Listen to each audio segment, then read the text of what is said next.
రెగ్యులర్‌గా మన ఛానల్‌లో నేను రకరకాల బిర్యానీలు చేస్తూ ఉంటాను. మీకు చూపిస్తూ ఉంటాను. బిర్యానీ మసాలా ఎలా చేసుకోవాలో చూపిచ్చాను. బియ్యం ఎంతవరకు ఉడకాలి, ఏ బియ్యం వాడాలి అని చెప్తూ ఉంటాను. అయితే "నువ్వేం బియ్యం వాడతావు స్వప్న? ఎప్పుడు బాస్మతి రైస్ గురించి చెప్పలేదు." చెప్పమని కొన్ని కామెంట్స్ నాకొచ్చాయి. ఆ కామెంట్స్ మీరు రాస్తే గనక ఈ షార్ట్ మీకోసమే. నేనెప్పుడు కూడా ఇండియా గేట్, దావత్ రైసు అట్లా వేరే వేరే బ్రాండ్స్ ఏం తీసుకోనండి.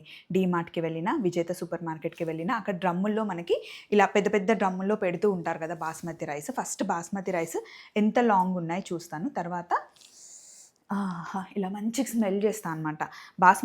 మంచి బాస్మతి రైస్ అయితే మీకు మంచి బాస్మతి అరోమా వస్తుంది. అవే నేను తీసుకుంటాను. పెద్ద పెద్ద బ్రాండ్స్‌లో వందలు పెట్టి బాస్మతి రైస్ కొనాల్సిన అవసరం లేదు. డీమార్ట్‌లో ₹115కి మంచి రైస్ వస్తాయి. విజేతాలో కూడా ఉంటాయి. సూపర్ మార్కెట్స్‌లో మీకు లూజ్‌వి చూడండి. లేదా కిరాణా షాప్‌లో కూడా మనకి మంచి బాస్మతి రైస్ దొరుకుతాయి. ఏ బాస్మతి రైస్ తెచ్చుకున్నా బిర్యానీ వండే ముందు, పులావ్ వండే ముందు ఒక 1 అవర్ ముందు మంచిగా కడిగేసి నీళ్లు పోసి నానబెట్టేయండి. అప్పుడే ఎప్పుడైనా సరే బిర్యానీ, పులావ్ వస్తుంది. మీరు ఎన్ని మసాలాలేసినా, ఎంత బాగా వండినా బియ్యం క్వాలిటీ బాలేవనుకోండి బిర్యానీ అస్సలు బావుండదు. సో, నేనైతే డీమార్ట్‌లో తెచ్చుకుంటాను, విజేతాలో తెచ్చుకుంటాను, లేదా తెలిసిన అబ్బాయి సంతోష్ అని ఇక్కడ కిరాణా షాప్ నడుపుతాడనమాట. ఆ అబ్బాయి దగ్గర తెప్పించుకుంటాను. సో, తెచ్చుకునే ముందు మంచిగా స్మెల్ చూడండి. ఎంత లాంగ్ ఉన్నాయన్నది చూడండి. చలో మరి బాయ్.